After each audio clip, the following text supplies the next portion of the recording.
Well, are we in India perhaps sitting on some sort of a time bomb? Is the issue of stress in the cockpit something that can potentially result in serious accidents? Joining us to debate this, Captain Mohan Ranganathan.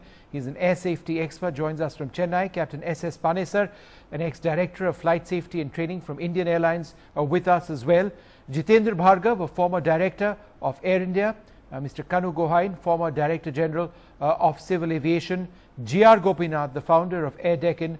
And we'll also be joined by Chris Yates, a principal at Yates Consulting, one of the world's foremost experts on aviation security. I'd like to thank all of you very much for joining us.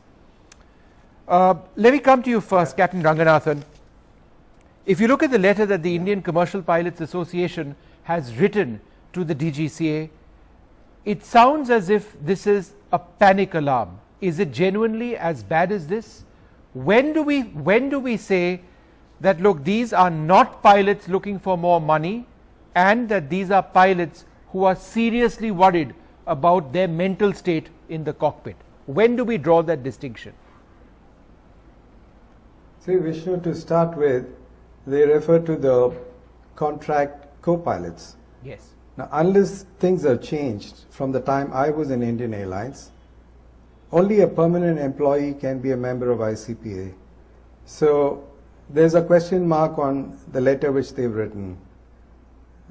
And the other thing is, it is not, if you feel that the co-pilot with whom you're flying is unsafe, he's stressed. Now, as a captain, you should say that I will not operate the flight. Sir, these were co-pilots who were speaking. They themselves said in our story, as you would have heard a few moments back, that they are stressed in the cockpit. And the ICPA, in its letter to the Director General of Civil Aviation, is talking about their concerns. And so your point is they shouldn't be flying. Yes. Yeah, they shouldn't be flying. If they feel they are stressed, they should not be in the cockpit. Okay. The fact that they are in the cockpit, would you like to come in on that, sir? The fact that they are in the cockpit, Captain Panesar, is because they feel they don't have an option. They have bills to pay. Their salary has gone down from 2.6 lakhs a month to about 80,000 lakhs a month. They say that it's been done in a completely arbitrary fashion. So they need their jobs, they have mouths to feed, hence they are still in the cockpit. You see, I agree to a certain extent with these pilots. But the latest letter which ICP has written, which is a very serious letter with DGCA, DGCA trying to create further tension on the pilots. That you reach cockpit 1 minute late, 2 minutes late. How does DGCA matter that? We Indian Airline pilots, we are all honest, we know our job, we know our duties well. If we reach 1 minute, how does the safety jeopardize? Are they using their minds? They are gone berserk. We have a director of flight safety, GM operation. They all look after they try their best to see no pilot violates FTTL. Now, how does DGCA intervene in this? When DGCA issued fake licenses, did they bother to suspend those people? When they found one minister, the MP has delayed the flight, did they charge sheet the MP? Okay, you're talking about the Director General of Civil Aviation. Lots of question marks have been raised. They should mind their own business. We've got a former DGCA as well, Mr. Gohain, on this program. We'll come to him in a moment. But Captain, I'm asking you a simple question. Air India pilots are saying that they are stressed. Do you think that this is a bargaining tactic to get more money? Or do you believe they have a genuine grouse? No, it's not a bargain. If there is a genuine cause, the Air India has a full-fledged department. They should complain to them and they will look after their problems and all that. Nobody would like a pilot to fly who is fully stressed and all that. Okay. It concerns not only safety of passenger, it's his own safety also. Okay, Jitendra Bhargav, come in over here, because in this letter, they've said these co-pilots had submitted their plea to the management, pleading for justice, but unfortunately even this fell on deaf ears. They are under immense financial stress as it is greatly affecting their livelihood, and the same has been communicated to the management in writing.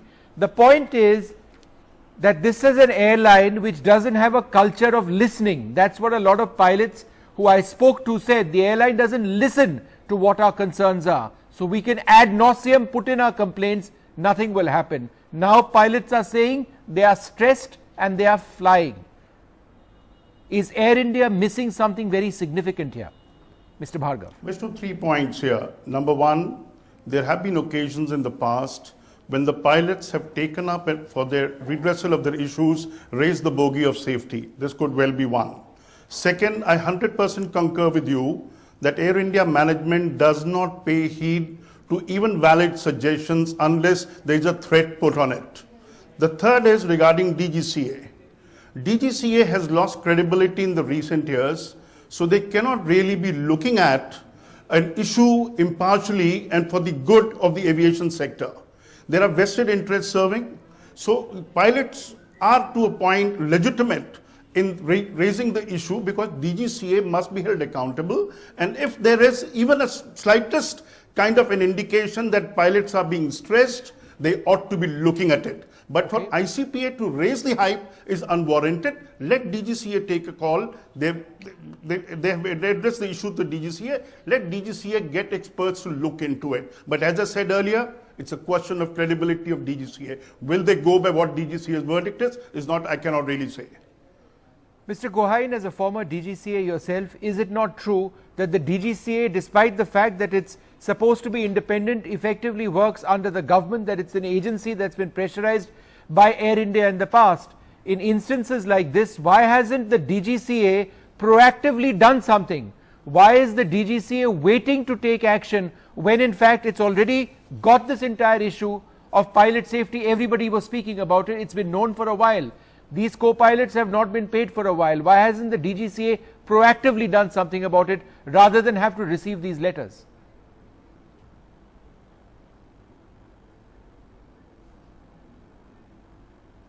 Mr. Gohain, can you hear me? All right. Now I can yes. hear you. Yes, Mr. Why doesn't the DGCA more proactively do something rather than wait for letters from pilots?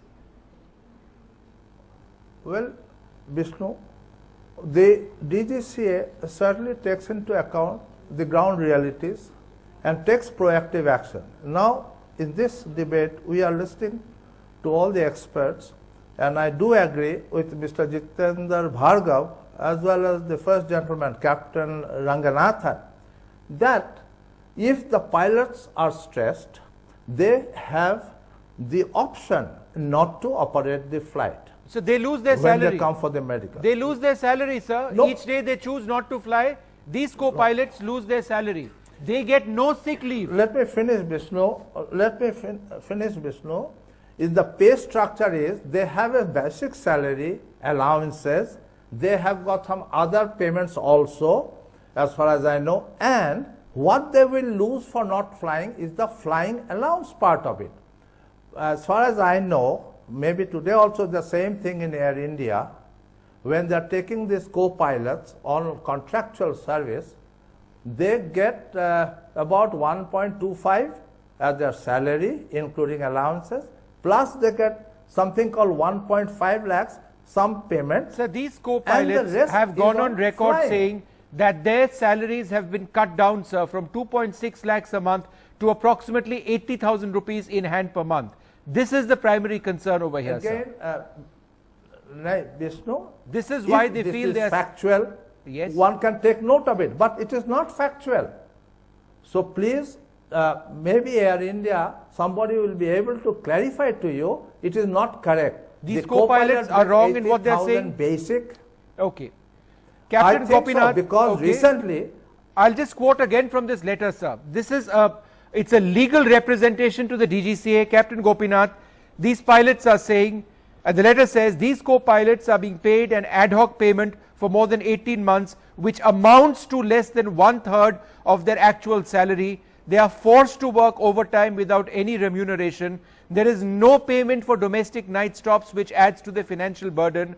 They are not allowed to take any kind of leave, and these co-pilots, even at times of illness, are dragging themselves to work, fearing a further reduction in their ad hoc salary, which is a flight safety hazard.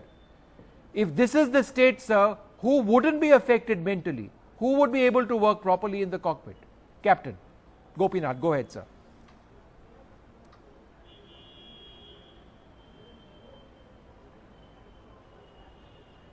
Captain Gopinath, can you hear me, sir? All right, I'm going to put that question across to Captain Ranganathan while we try and fix that line with Captain Gopinath. Yeah, I think, go ahead, sir. As Jitendra Bhargava said, a lot of it doesn't sound credible. Yeah, I can hear you. Yeah, go ahead. Can you hear me? Yes, go ahead. Hello? Hello, can you hear me? Go ahead, sir, go ahead. Then voice Hokila.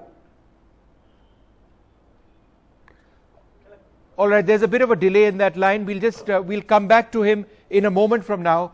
But let me just go back to Captain Ranganathan. Captain Ranganathan, all these points I was mentioning, these sound to be fairly desperate at this stage. Do you believe that something needs to be done by Air India to address these pilot concerns? Or are we going to live in denial of the fact that you've got pilots who are stressed out and are in the cockpit because of financial reasons, they continue to fly? Vishnu, there's a lot of truth in what the pilots have complained. You cannot go by what Air India management or DGCA tells you because they don't have any credibility. Because they're all, the DGCA in India is only a facilitator, he's not a regulator. He only does what the airlines want. But there is a fact that these pilots have spent a lot of money. To get a CPL and a 320 endorsement, it costs you close to 50 lakhs. And they have loans to pay back, and it's all based on what was committed. So if the letter is correct that they get only 1/3 of their salary, it puts a lot of financial burden on them, and this can drive you to desperate measures. Okay. And that definitely affects safety. Okay, I'm just joined at this stage by Chris Yates. He's a well-known international aviation expert. Mr. Yates, do you believe the time has now come after this Germanwings incident for there to be an industry-wide change in norms on how pilots are evaluated in terms of their mental fitness to be in the controls, at the controls? Is this something that needs to be done all the time as opposed to perhaps just when they join a particular airline? I think it does need to be an all-the-time equation. At the end of the day, we're talking about a safety-critical function, and the point about it is that whenever there is a particular issue that impacts on the mental health of a pilot, then that has concern for all of us.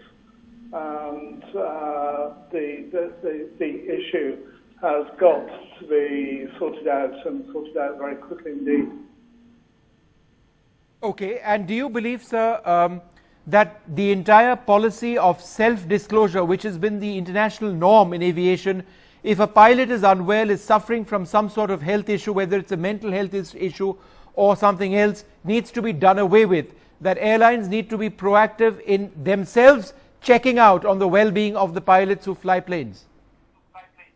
I think there's got to be some form of almost reporting, automatic reporting of any health issues that pilots have when they go for example, a medical check with a health professional. If that health professional detects some form of mental illness that is going to possibly impact on their way of life, then the point about it is that that health professional should necessarily report that back to the airline. It shouldn't necessarily be a self-reporting process, because the self-reporting process has been shown not to work, and that is evident from the Germanwings crash of last week.